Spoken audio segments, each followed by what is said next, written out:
This is called Journey Through the Mitzvot, right? And we're giving an overview of the 613 commandments. I hope you all knew there were 613, right? I always say the story of a guy who came into my class. He said, Rabbi, I'm in shock. What's the matter? I always thought there was 10. I thought 613. Don't get scared. They don't all apply today, right? A lady once said to me, Rabbi, I keep the 10 commandments. I said, do you keep Shabbos? Shabbos. I didn't know that was one of them. Did you know that was one of them? This lady came into a hotel lobby. Said, I just put a mezuzah, and there's no 10 commandments inside. Said, first of all, it's not 10 commandments, it's Shema Yisrael. So you didn't buy a mezuzah, you put a mezuzah box. Now you're going to put a mezuzah in it, right? This lady once came to a rabbi with a mezuzah, it was empty. He said, what happened was inside? Yeah, the instructions were in Hebrew, so I threw them out.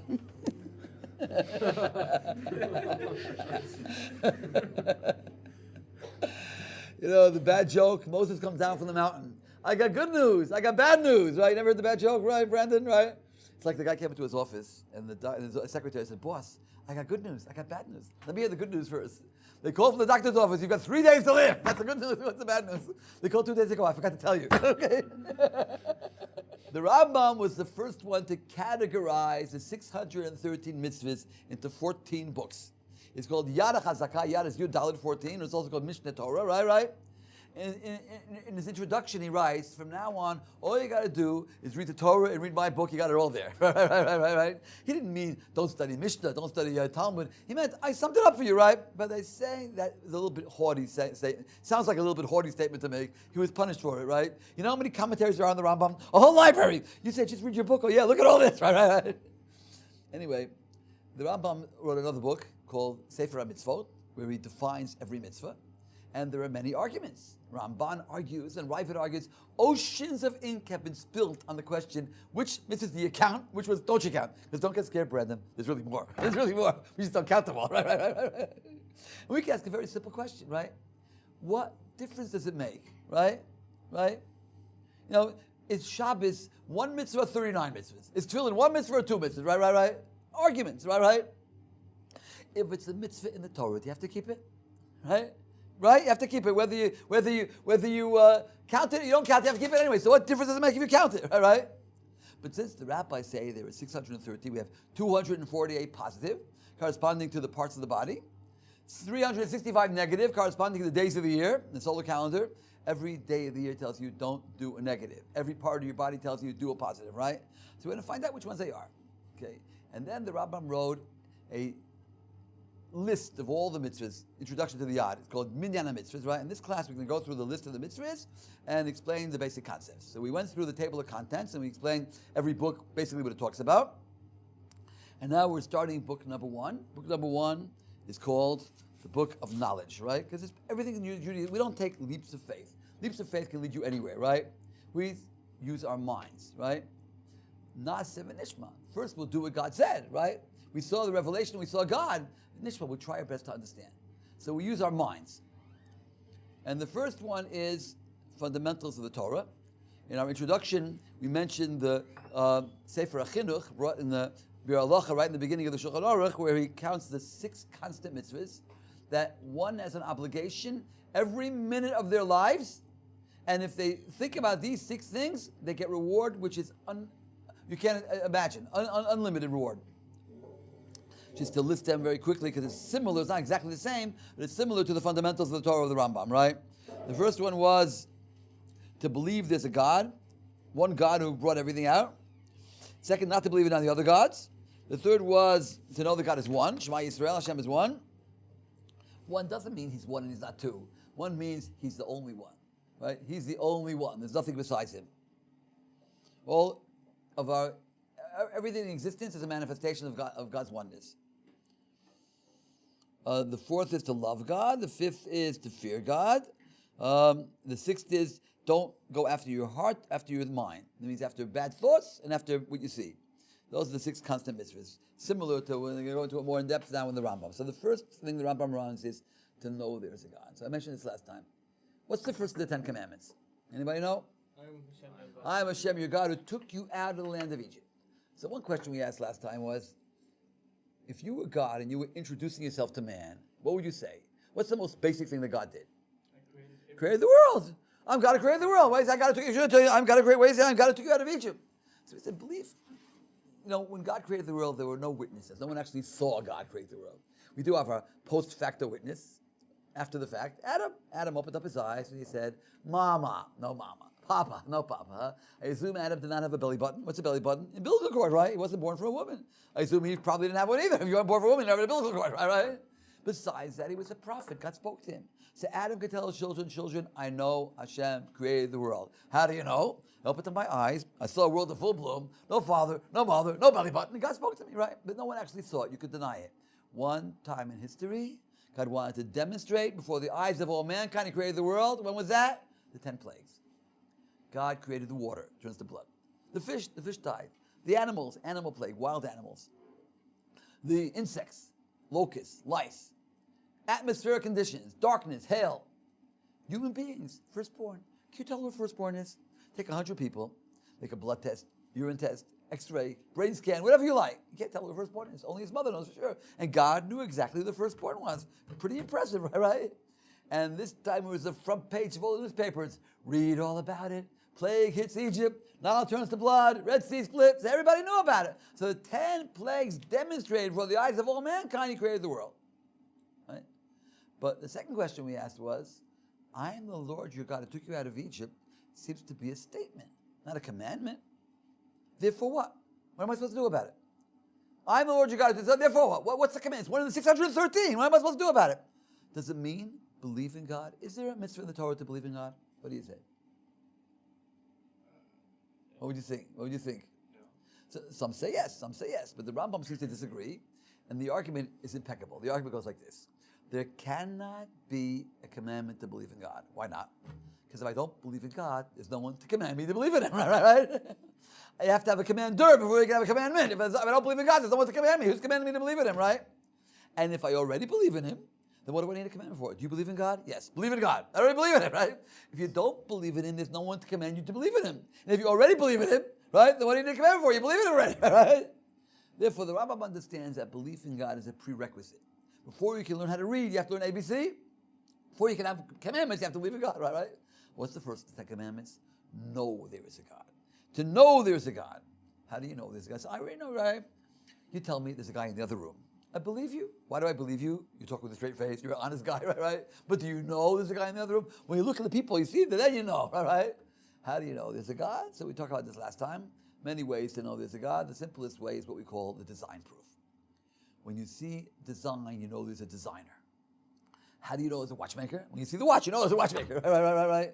You see design in the universe. I won't go through the whole thing. I went through the whole thing in the introduction, just in a nutshell, right? Dominoes on the floor. You see dominoes on the floor. Can you tell if someone set them up on the floor, if they randomly fell off the table? Can you tell the difference? If the one's touching the one, the two, the three, the three, is it possible that the dominoes randomly fell off the table and just happened to fall in such a way the one touched the one, the two, the two? It is possible, but it's not probable. What are the odds, right? What are the odds, right? Explosion in the printing press. All the letters flew up in the air and came down and printed the Encyclopedia Britannica. What are the odds, right? And one cell of DNA is how many times more complex than the Encyclopedia Britannica? I don't know, right? The suit I'm wearing, actually there was an explosion in the textile factory. From the explosion, the thread went into the needle went into the sewing machine, and the sewing machine sewed a suit just my size. Really, it was too small, and it evolved, okay? That's random, right? Random evolution. We have no problem with evolution. We can deal with evolution. It's a random evolution. Is it an accident, or was someone planning? That's the idea. Okay. So to know there is a God, use your mind, look around the world, see design, and know there's a God. Not to entertain thoughts of other gods besides Him. You can say there's many gods, right? I mean, example, right? Some of the 10 plagues, right, were totally against nature, out of nature, such as the blood. It's not natural at all that the Red Sea should turn to blood, the Nile River should turn to blood, right? But then you have mitzvahs, some of the plagues that were within the realm of nature. For example, the frogs. There are frogs in the sea, and the frogs come out every day, right? But that you go all the way up to the dry land and go into Pharaoh's bed, that's already not common, right? But you're taking a natural phenomenon and just expanding it, right? So, for example, I once with Rabbi Gottlieb. How do you think the Egyptians reacted after the first plague of blood? They say, oh, there must be a God? I said, no. There's the God of Moses and there's the God of the Nile, right? And they fought it out. And the god of Moses snuck up on the god of the Nile when he wasn't watching, right? And he got him. That's the blood, right? But just wait till next time. Now the blood's gone. There won't be blood again. This time the god of the Nile will make sure he doesn't get it, right? It's the god of the Nile, the god of Moses. They flow with each other. That's how they understood it. There's many gods, right? The most liberal religions are the ones that believe in idols, right? The Buddhists, the Hindus, right? You got your gods, I got my gods, right? Only the monotheistic religions we're not liberal, right? We say there's only one truth, right? And the Christians and Muslims got it from us. There's only one truth, right? But when it came to the plague of frogs, they had a problem. Because who brought up the frogs? Moses, God, brought up the frogs. And who brought up the frogs yesterday? And the day before? And 100 years ago, 1,000 years ago, right?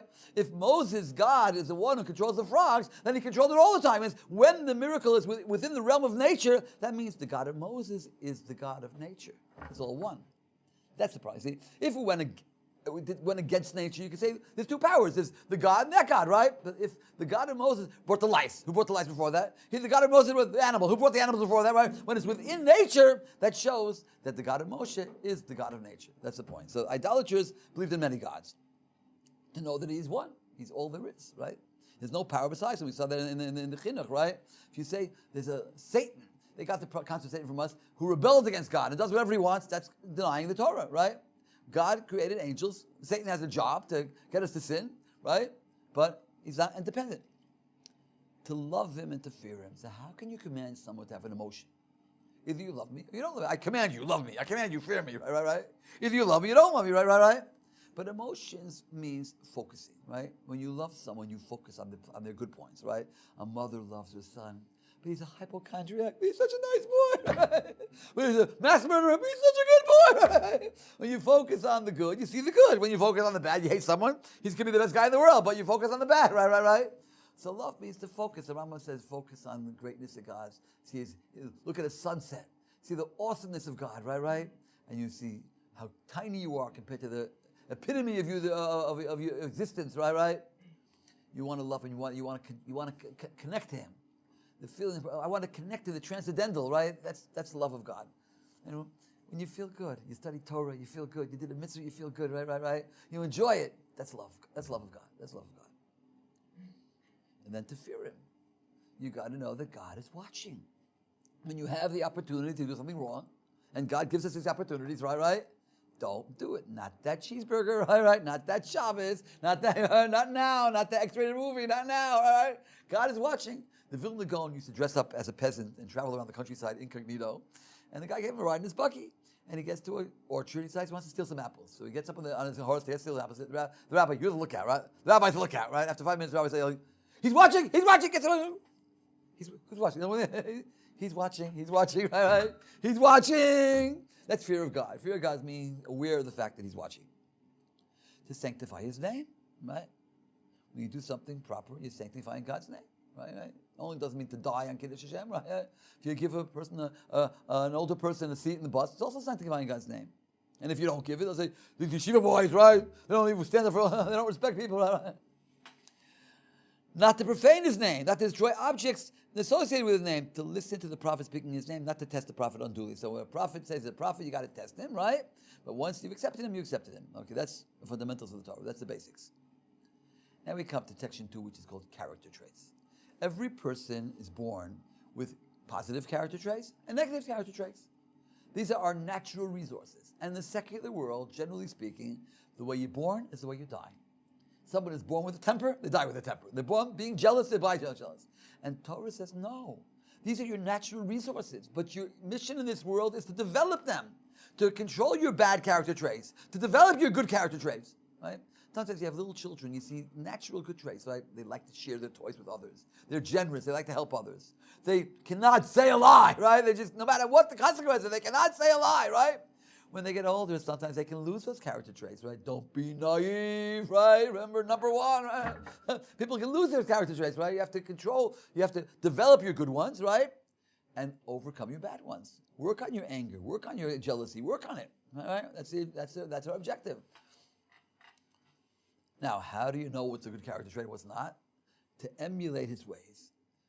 God is merciful. God is kind, right? God is perfect. God is not lacking anything. So why did he create a world? Basic Jewish philosophy. Because he's good. and someone who's good wants to do good. Right? God gives us air to breathe and clothes to wear and food to eat, constantly giving. He's giving us, right? So you want to also give. That's why we say when you get married, right? It's an image of God. We're in the image of God when you get married. What does it mean, an image of God? God doesn't have an image, right? Because as long as you're single, a person can be very selfish, right? Just for themselves, all right? When you get married, you got to give, right? Whether you like it or not, when you have kids, you got to give, all right? My kids are working on my character traits really good, right? They make sure, right? A baby says, Mommy, now it's time to eat me. But I just fed you 5 minutes. Not bad. No. Now it's time. Right? Now you got to change me. Right? I'm not in the mood, Val. I'll do it later. Not ready. Not now. Not right now. All right? No conversation. No argument. That's it. Right? Giving. That's the idea of love. You see, the secular world has a big mistake, right? I think you fall in love, Cupid hit me with his arrows. What can I do? I know she's married, right? It's not my fault. Cupid, right? The Satan made me do it. Right? What can I do? What a man says to a woman in the secular world, I love you. What does I love you means? Like, I love chicken. I love, if you love the chicken, why do you kill the chicken? You love the chicken. You don't love the chicken. You love to eat the chicken, right? I love what I get out of you because you make me feel so good, right? What's the word love? How do you say love in Hebrew? You know how to say love in Hebrew? Ahava. What's the root of ahava? Hav. What does hav mean? To give. The more you give, the more you love. The more you give, the more you love. Right? Person A is giving you and giving you and giving you. Person B, you're giving. Who do you love more, Brandon? Person giving you, the person you're giving? Person giving me. That's what you think? Yeah. Right? Anybody? Any other opinion? I'll prove you wrong. Right? There's one relationship where you see that you love the person who gives you, you're giving to more than the one who's giving you. Parents and children, right? Parents give. Children take, right? Who loves who more? Right? How often do parents throw a kid out of the house? Very rarely, right? How often do kids run away from home? Very common, right? The more you give, the more you love. The more you give, the more you love. See, one of the problems with marriages today, why they break up so oftenly, is because people think that marriage is a partnership. Do you think marriage is a partnership? Yeah. I'd say so. Yeah. You scratch my back, I scratch your back, right? Yeah. But if you're not doing everything you can to make me happy, why should I do everything I can to make you happy? And that's how marriages break up, right? The Jewish concept of marriage is not a partnership, not at all. It's a bond. You become one. There's a book called The Tzaddik in Our Times, Aryeh Levine, right? A famous story. His wife hurt her foot. So he takes his wife to the doctor. He says to the doctor, our foot hurts us. Whose foot hurts who? Right? Our foot hurts us. When you're married, it's a bond. You become one. Do you believe in love at first sight? Yeah. I do. The first time I put my eyes on this girl, I knew I would love her for the rest of my life. You know who this girl was? My daughter. My granddaughter. And now I have 4 daughters and I forgot, it's 5 or 6. 5 granddaughters so far. 6 grandsons. Because it's me. That's me. My daughter is me. My granddaughter is me, right? My wife, that's a little hard. That takes work. It takes work to work on. But what you're working at when you make a marriage work is making a bond, becoming one. Our foot hurts us. That's the goal, right? That lasts a lot longer than a partnership. You understand? If you were signing a contract to be somebody's partner for the rest of your life, what do you look for before you sign? Rest of your life, partner. What do you look for? The escape clause. How do I get out? Right? Anyway, talking about getting onto this, God is saying, because God only gives, right? And God doesn't have to take, right? See, his whole relationship is Ava. The manshimo we say in the Shemona Esrei. The manshimo for his sake be Ava out of love. What do you mean for his sake out of love? If I love you, I do it for your sake or for my sake. For your sake, not for my sake, right? But God is Laman Shemo because God doesn't need anything, right? He's perfect, right? Everything he does is for us. He's constantly giving. So to emulate God means to constantly give, to give, to give. And the best way to give is when you get married, right? Then you really got to give, right? Then you got to work on you. As long as you're single, you don't get away with that roommate, get another roommate. Don't get along with that boss, get another boss. When you get married, unless you feel like getting divorced every other day, which is not pleasant at all, right? You got to work at it. You got to work on your character traits. Then when you have children, boy, you got to work on it, right? Okay. Emulate his ways. To cleave to him, and in parentheses it says to cleave to those who know it. So the Torah says, cling to God. And the rabbi said, how is it possible to cling to God? God's fire. And the answer is, find your local Orthodox Torah scholar and cling to him. If you can marry his daughter, marry his daughter. Have him marry your daughter, have him marry your daughter. Make him a partner in your business. Any way you can cling to a Torah scholar, that's how you cling to God. So how do you know what a good character trait is? God, all right? Without God, you wouldn't know anything, all right? All the morals in the world are from God, all right?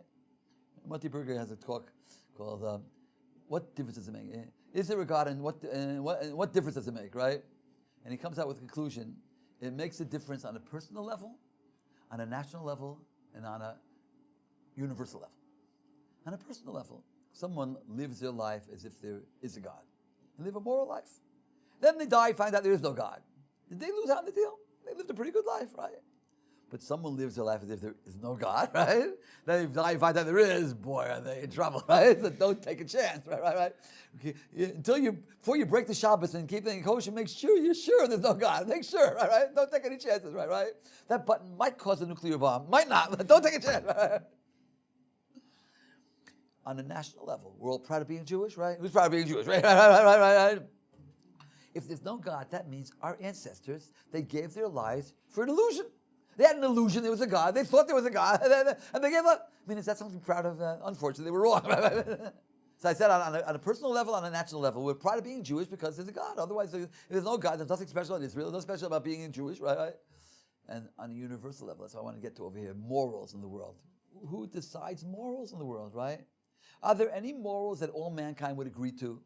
Would you say, Brandon, would all mankind agree that killing people for sport is a negative thing?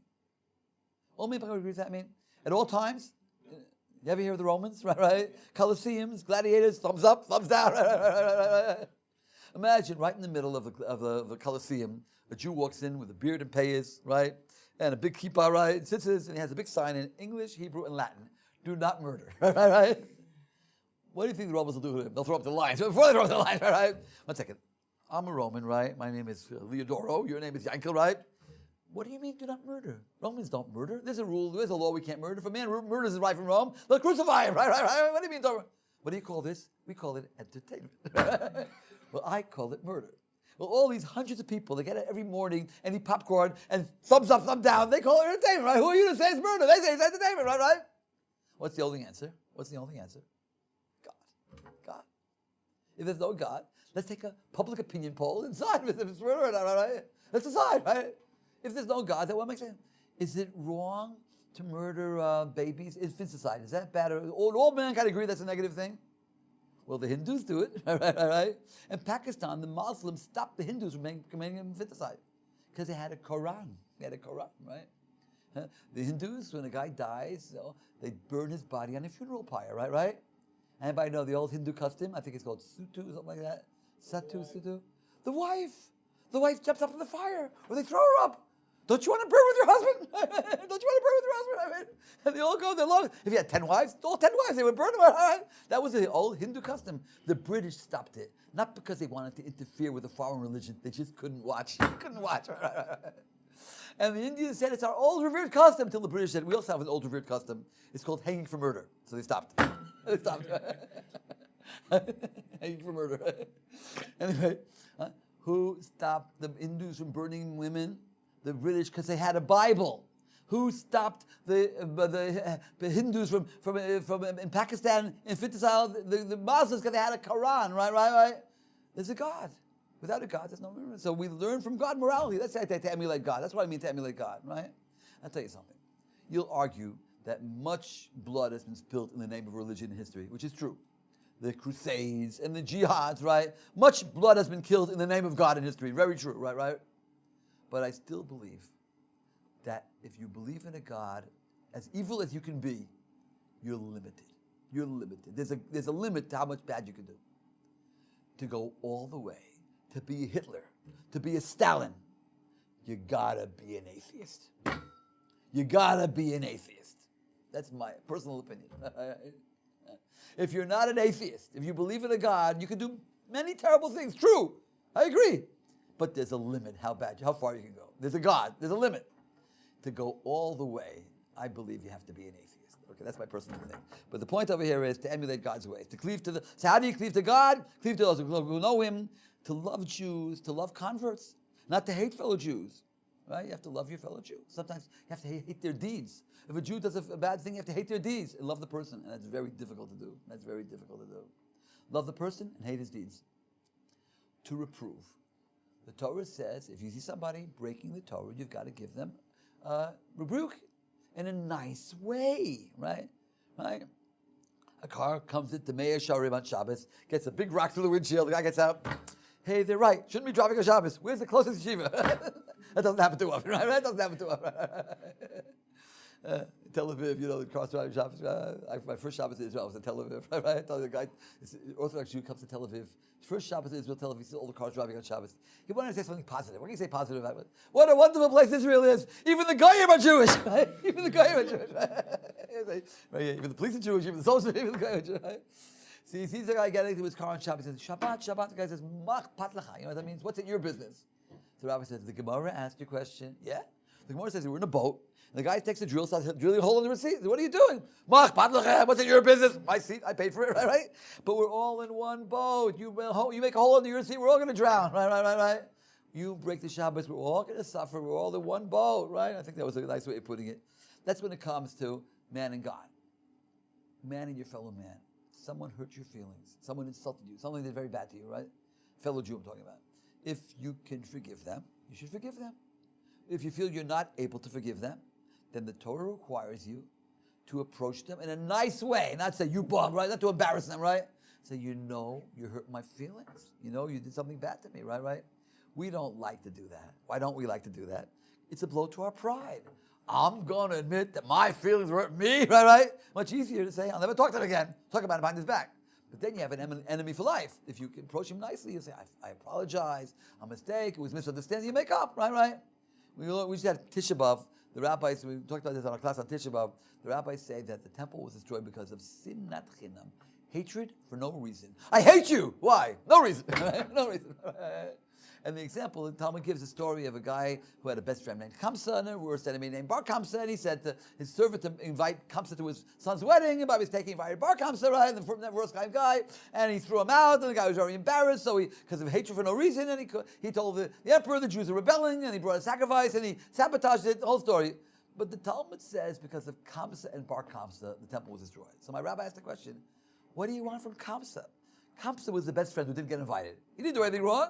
It was his Bar Kamsa, and the guy who made the party doesn't say his name, right? What do you want from Kamsa, right? The simple answer is, the mistake of Kamsa and Bar Kamsa caused the temple to be. That's a simple answer. On a deeper level, when Kamsa was not invited to his best friend's son's wedding, what should he have done? He should have confronted the guy. I invited you to all my children's wedding. Why did you invite me to your wedding? He would have said, I did invite you. Oh, it must have been a mistake. Go tell Bar Kamsa not to come. It would have avoided the whole issue. What did Kamsa say? That bum. He didn't invite me to his wedding. I'll never talk to him again, right? And because of Kamsa and Bar Kamsa was Jerusalem destroyed. Not to embarrass others, not to oppress the weak, not to speak derogatorily of others. Lashon hara. It's forbidden to make derogatorial remarks against your fellow Jew. Bad. Lashon hara, right? And the Chavetz Chaim lived 100 years ago. He died in the 1930s, not that long ago, right? And he wrote a book, his generation, they kept the Torah more or less, but they weren't speaking, they weren't careful. Now these laws come from the Talmud, from the Rambam, but people didn't know about it. He wrote a book called Chavetz Chaim, where he put together all the laws, what you're allowed to say, what you're not allowed to say, right? There's an English version of it called Guard Your Tongue. And I know a guy who became religious from reading that book, right? He read the book Guard Your Tongue, what you're allowed to say, when, I'll give you an example in a minute. This case, this has got to be from God. No person wrote this. I say the Torah is the biggest proof of the Torah, right? I'll give you another example, right? Ever hear of Franz Josef? Franz Josef was the emperor of the Austro-Hungarian Empire, right? And Franz Josef was a friend of the Jews. He liked the Jews, but he only recognized Orthodox rabbis as the representatives of the Jews. So when the Reform movement was spread through Germany, it was coming to Hungary, they wanted to put down the Orthodox rabbis. So they took a section of the Code of Jewish Law, and they translated it to Hungarian, and they brought it to the emperor, the section that deals with the laws that apply in the toilet. There are laws in the toilet? How much of your body you're allowed to expose, which thing you're supposed to use to wipe yourself. There's laws, right? So they translated it to Hungarian, and they wanted to ridicule it. See how ridiculous these rabbis are? They have even laws in the bathroom. See how crazy they are, right? And the emperor read that. He says, this has got to be from God. No person wrote this, right? A boomerang, right? I heard a fantastic story. True story. Husband and wife, lawyer team. Non-Jewish, who got up, converted to Judaism and moved to Israel, became Orthodox Jews. How did it happen? Someone gave him a present for their anniversary. Maimonides' laws on damages. Their expertise was damages, and the 14 short chapters of Maimonides, no commentary, just translation, right? What's that? The Jewish law on damages. So you find it interesting. So they looked and they saw these are principles. After principles, you apply to cases. So lawyers have books of case histories. They look at the case. How would Maimonides say in this case? They went through every single case history and applied Maimonides' laws. And all of a sudden it dawned on them, who was the genius that formulated principles, right, in 14 short chapters that covered every single conceivable law. They couldn't find one exception. Every single conceivable case, they couldn't find one exception. Who's this guy Maimonides? So we codified the oral law, the Sinai. Finally, they ended up coming Orthodox Jews. True story, right? You're not allowed to say something derogatory about a fellow Jew. So Brandon, the guy comes to you and says, I want to go into a business deal, your best friend. And this guy, Jack, right? You think I should go into a business deal with him, and you happen to know Jack is a crook? He's not honest. If he goes to a business deal with him, he's going to lose his pants. Are you allowed to tell him Jack is not honest? I would just say no. It's derogatory, right? But if you don't tell him, he's going to lose his money, right? So not only are you allowed to tell him, you're required to tell him.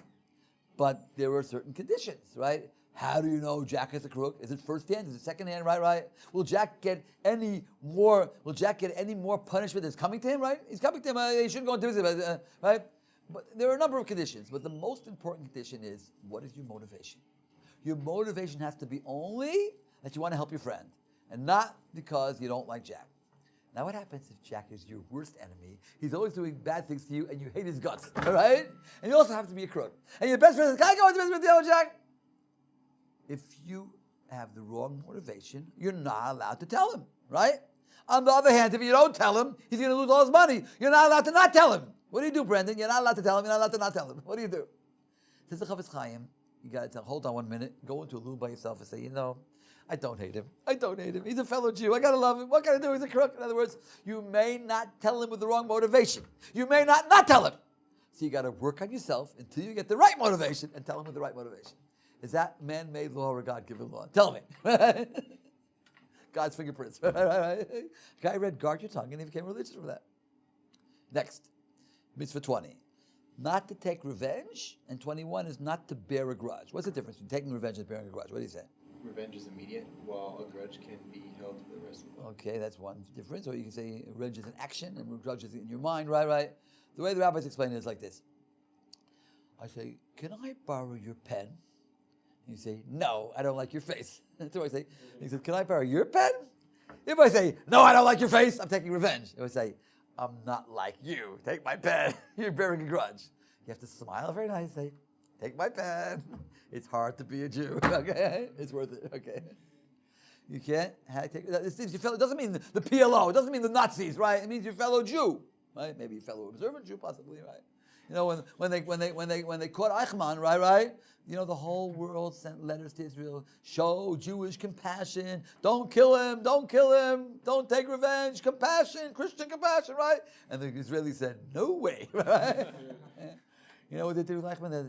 There's a book called Justice in Jerusalem, right? Gideon Hausner, who was a judge in the Eichmann trial.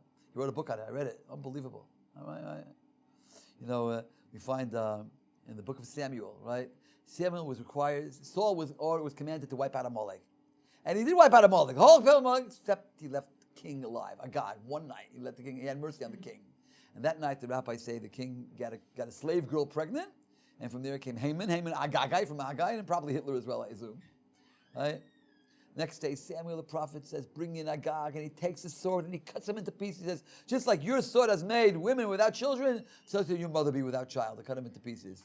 When Gideon Hausner sentenced Eichmann to death, he quoted that quotation.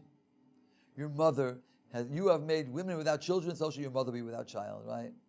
What did they do to Eichmann? What could they have done to him? Could they have taken him apart limb by limb? He was guilty for 1 million murders, I don't know. What could they do? They hung him. There's no death penalty in Israel. That's passed a special law in the Knesset for death penalty for Nazi war criminals, right? And they hung him, and they cremated his body, and they took the ashes on a boat outside of Israel territorial waters and threw it overboard. Why? Because Eichmann had a very famous boast. His boast was, I don't care if I jump into the grave because I know 6 million Jews jumped in before me. Eichmann, you ain't going to have no grave to jump into. All right? They threw his ashes overboard. They're allowed to Right? What? You're allowed to cremate someone? If they're not Jewish. For a non-Jew, you have to torture him to death too. But the point I'm trying to make is that the world told Jews, be compassionate. Be compassionate. No. It means don't take revenge on your fellow Jew. Doesn't mean the enemies. Doesn't mean your enemies. Take revenge on them. Isn't there a concept that if you hang someone, you shouldn't leave the body out? A Jew, that's not my knowledge. That's a Jew. I mean, Selim Elokim, I don't know. But Eichmann is probably the exception. Besides, they didn't ask the rabbis. The state of Israel didn't ask the rabbis anyway. Okay. Next, section 3 is called Torah study, right? To learn Torah and to honor those who study. So I said in my introduction, I'll review it again. Anybody who was here at that time, I said that the national pastime of the Jewish people throughout our history has been Torah study. We never had secular art, secular literature. The Yiddish theater is less than 100 years old, right? We never. The word entertainment does not exist in classical Hebrew or classical Yiddish, right? Modern Hebrew has a name for it, bidur. What does entertainment mean? When a guy isn't eating, sleeping, or working, he's got to do something with his time, so he has entertainment, right? Our entertainment was studying Torah. It was a national pastime of the Jews, right? Until pre-war Europe, pre-World War II Europe, right? Before Hitler made Europe Judenrein, empty of Jews, right? Every small town, I'm talking about the big scholars, the workers, the porters, the tailors and the butchers, they would get up and study before the prayers and study after the prayers. They'd go to work. When they came home from work, they would study, right? That was a national pastime of the Jews, right? We didn't have any other things to do. What was the entertainment in the old shtetl? I said last time in the story. The entertainment in the old shtetl was the traveling maggid. The preacher went from town to town. And he would talk, and he would wake them up. He would get them to cry and get them to laugh, right? That was the entertainment. When the preacher came to town, the whole synagogue was packed to the gills, men, women, and children. So the story goes about a traveling preacher. He had a wagon driver that drove around. The wagon driver, he was the most ignoramus. They just knew how to take care of the horse. That's all they knew, right? But the wagon driver told the rabbi, Rabbi, you say the same speech in every town. I heard it 10 times already. I could say it by heart. The rabbi was getting a little bit bored. Next time, let's have some fun. We'll trade places. You'll be the rabbi. I'll be the wagon driver. Okay. The rabbi puts on the cap of the wagon driver, takes the reins. The wagon driver puts on the rabbi's hat. He's the rabbi. Comes to the town. People don't know what he looked like. Gets up on the pulpit. Everybody comes to watch it. Everybody, the whole city's there here. And he says over the speech, word for word. He heard it 10 times already. Problem. A guy in the back asked the question, but rabbi, that's a contradiction to the Talmud. Now we're stuck. He doesn't know the Talmud. We were smart Jews. How dare you ask me such a question? Why, even my wagon driver knows the answer. Wagon driver, tell him the answer, right? And the wagon driver told him the answer, right? That was a national pastime, right? To honor those who teach and know Torah, right? We respect our rabbis, right? Rabbi Yaakov Kamenetsky was on the last, he came to Israel in his 90s. Had a grandson that was with him constantly taking care of him, right? And there was an old secular Israeli atheist sitting next to him. He says, Rabbi, your grandsons respect you. My grandsons don't want to know me, right? So the rabbi told, this college professor asked the rabbi, you're Rosh Yeshiva, you're head of the yeshiva, your students invite you to their weddings, right? When you get in, they stand up in your honor, they respect you, they talk to you in the third person. The rabbi said, my students throw tomatoes at me. Why is that? So I'll tell you why. We teach our students that we come from Sinai, right? And every generation gets less and less. The highest point was Sinai, and every generation is lower and lower. So I'm closer to Sinai. I'm a link in the chain. They respect me. You teach your students evolution. We come from the apes. We get better and better. You're closer to the apes. Why should they respect you? Have a banana. This guy was in a secular school, and he told me the teacher showed a picture of a monkey. He says, that was your grandfather. Looks a little bit more like your grandfather than my grandfather. Have a banana. Okay. Section 4, idolatry and paganism. So Maimonides writes, how did idolatry begin in the world? In the time of Enosh, we find in the Chumash that they went after other gods, mankind made a very big mistake. Their mistake was, it's very hard to relate to God. You can't see him. He's up there, right. You can't relate to him, right?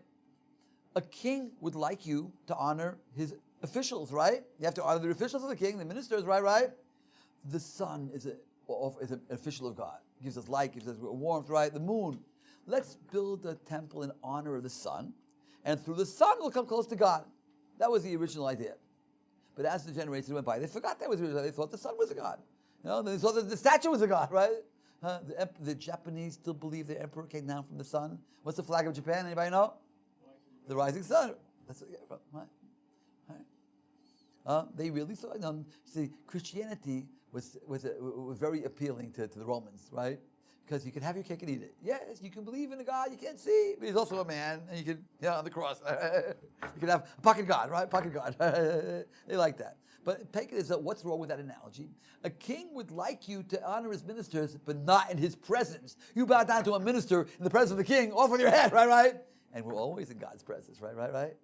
So they forgot about that. They thought there was until the time of Abraham's time, they all got into idolatry. Start from Noah, they all knew there was God, right? And Abraham's father's name was Terach. And he had a store that sold idols. They asked Terach, how's business? He said, thank God. Right? So Abraham was born, the Talmud says, the Midrash has a story about it, that the stargazers, there was a guy named Nimrod. Nimrod was the emperor, right? Despot. And they told Nimrod, this baby's going to make trouble for you. Kill him now. He said, okay, off with his head. His father switched the slave baby in his place, right? He killed the slave baby, right? And he hid him in a dungeon, and he didn't see the light of day until he was an adult, right?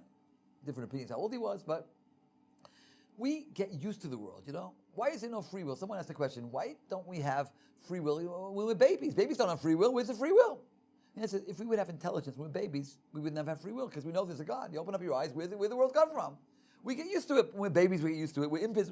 By the time we get our intelligence, we don't think about it, right? Of course, the world was always here. But Abraham came out of the dungeon. He saw a world. Where'd it come from? A wheel doesn't turn itself. There must be a beginner. It must be who made it, right? Maybe the sun is God, went down. Maybe the moon is God, till he came to the conclusion with his own mind, with his brilliant mind, there must be a God you can't see. And what does God want us to do? What does he do? He gives us food to eat and air to breathe. He wants us to emulate him and give.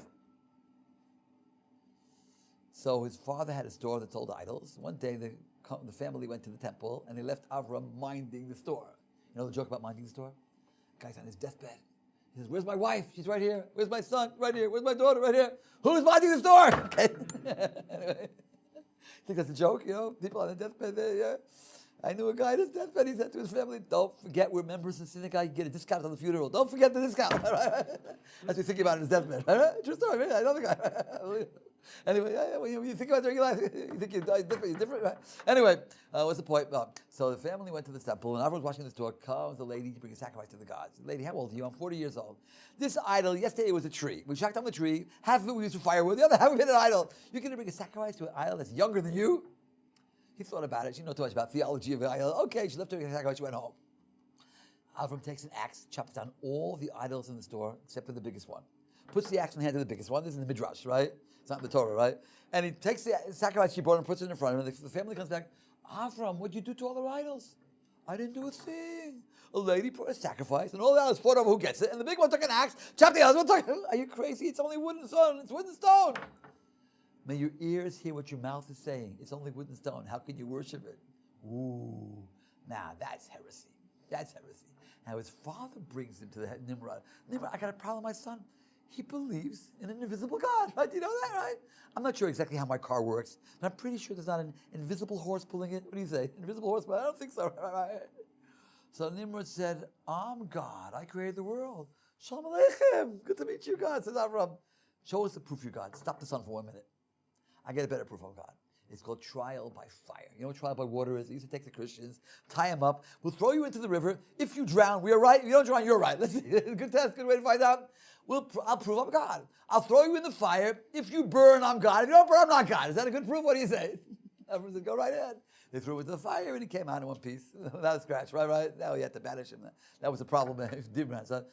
So the world believes in idolatry, and Avram was the one who taught them not to worship idols. So that's how idolatry began. Not to follow the whims of your heart or what your eyes see. That's in the Shema. Right? They saw one of the six mitzvahs. Idolatry doesn't necessarily mean bowing down to a statue. Food can be an idol. Power can be an idol. Money can be an idol. Sex can be an idol, right? Anything which you dedicate your life, right, for something besides God. We saw the 6 constant mitzvahs, right? Every physical pleasure is a means to a goal. I'm eating, so I should have strength to serve God. I'm sleeping, I have strength to serve God. Get married, I have children to serve God. Making money, so everything. If it's a means, so it's a mitzvah. When you eat, it's a mitzvah. When you sleep, when you work, it's a mitzvah, right? But if it becomes a goal in itself, right? You have to know that people need meaning. That's the difference between a nefesh and a neshama. Animals have a life. Animals are alive, right? But they don't need meaning. Give an animal a good horse, some food, females. He's happy, right? This guy goes to a psychiatrist. Doctor, I'm depressed. Why are you depressed? You've got everything a horse can want. You run pretty well. You eat pretty well. You do pretty well. The females answer is because I'm not a horse. When it's a person lives like a horse, they get depressed, right? Because horses are happy with giving them physical things. A human being has to have meaning. Without meaning, it's meaningless. Have to have meaning, right? So if you one day you wake up and realize that your life is meaningless, what do you do? If you come to the realization your life is meaningless, no meaning, what do you do? Well, one way is to search for meaning. That's a very good idea. Or else you jump off the roof. That's extreme. That's extreme. That's extreme, right? But most people, what do most people do? They create artificial meaning. I'm living for an artificial goal, right? It could be a very high goal. I'm living for my children. The children grow up. Who are they living for? Their children. Who are the children? The final product we're all living for. Right? For my country, right? Civil rights, right? Give me a cause, right? Israel say, Hafkana, lo b'shana ma. That means, give me a cause. I want to protest. Right? Or I'm living for my baseball. I'm living for my sports. I'm living for my stamp collection. Beer cans. I got every beer can there is. What's the meaningful about that? I don't know. Huh? And then when you find out that your artificial meaning is meaningless, you get very depressed, right? You get very depressed. The only real meaning is God. And people are looking for nature and for all these kind of things. They say, oh, substitutes for God. Substitutes for God. The real meaning is God. Right? So, follow the whims of your heart and what your eyes see. It's a form of idolatry. Not to blaspheme, not to worship idols in the manner of their worship, not to worship in the way we are. So there's two ways to break the prohibition of idolatry. One way is to do to an idol the things that we normally do in our temple to God.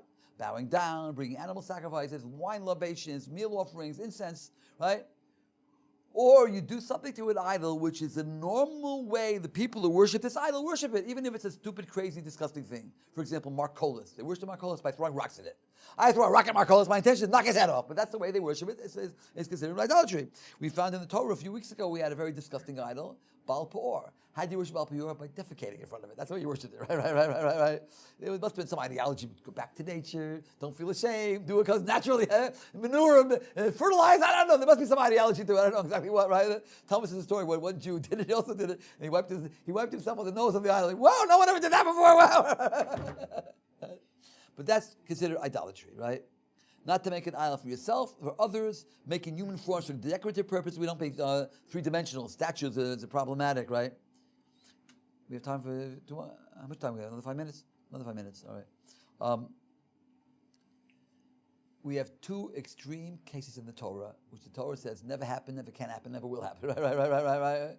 One of them is a city that turned to idolatry. An entire city, I'm not talking Bombay, in Israel, right, of Jews, worshipped idols, right? So you got to investigate well and make sure it's true. You got to kill the entire population of the city, right? Men, women, children, animals, right, with a sword. Burn down the city, not any benefit from it, never build it again, right? The rabbis say it never happened. First, it can't be Jerusalem, it can't be a border city. It never happened, never can happen, never will happen. Why does the Torah mention it? Just to show you how extreme we consider idolatry. And now we get to public enemy number one. Who is public enemy number one? A missionary. Someone who talks you into worshiping idols. He's the worst one there is, right? When someone is convicted of a capital punishment, even if it's murder, even if it's idolatry, right? Even if it's adultery, whatever it is, the Torah says you should save the guy. We bend ourselves over backward to save the guy's life. If they found him guilty and he says, I got information to find him innocent, we reopen the case. Found him innocent and there's information to find him guilty, we do not reopen the case once he was innocent, right? We're taking him to the gallows, right? And he said, I just thought of a new argument to find myself innocent. They take him back and reopen the case. But everybody on the way to the gallows will think of a new argument. So they have a rabbi accompanies. Let's hear what your argument is, right? He's already there at the gallows. They're about to kill him. Two witnesses come into court. I got new information. I'm innocent, right? They anticipated that. They had two guys on a horse ready to ride. A guy on the roof with a flag. In case someone comes, they wave the flag. The horse goes and stops the execution, right? But if the guy's a missionary, talks you into worshiping idols, just the opposite, the Torah says. Not to love him, not to cease hating him, not to save him, not to say anything in his favor, not to refrain from incriminating him. You come, let's go worship Baal Peor. Hare Krishna. Well, let me think about it. Come back tomorrow. Tomorrow you hide two witnesses under the bed. Did you say worship Hare? Yeah, comes in. You're under arrest. Right. If they found him guilty and someone comes with information on innocent, we do not reopen the case. If they found innocent, guilty, we do reopen. We don't do anything in his favor, right? Just again to show how extreme the Torah considers idolatry. Not to refrain from the false prophet, swear in the name of idols. We have Ovi Yadoni, we have black magic. We don't do black magic. derive benefit from idols, not to show favor to them, not to live in rule on them. We can now allow idolaters. Non-Jews can live in our land. We came into the land of Israel. We said to the non-Jews, this land is mine. God gave this land to me. You have a choice. One choice is you can leave. You want to leave? Leave. The Girgashi went to Africa. They became the Zulus, right? You want to stop worshiping idols? You can. And they did. The Givonim became Jews. But if you want to stay here and worship idols, we're going to wipe you out, right? Not to let them, not to imitate them in customs and clothing, not to be superstitious, black cat, custom, trance, astrology, all these things are forbidden by the Torah. Incantations, tempting the dead, sorcery. And finally we come, maybe I'll say this next time. The last two, and the idolatry is relevant today, the laws of shaving your payas and your beard with a razor, and the laws of men wearing women's clothes and women wearing men's clothes. So we'll save this for next time, to be continued in Mitzvah Hashem. Any questions, comments, arguments? I rest my case. Thank you very much.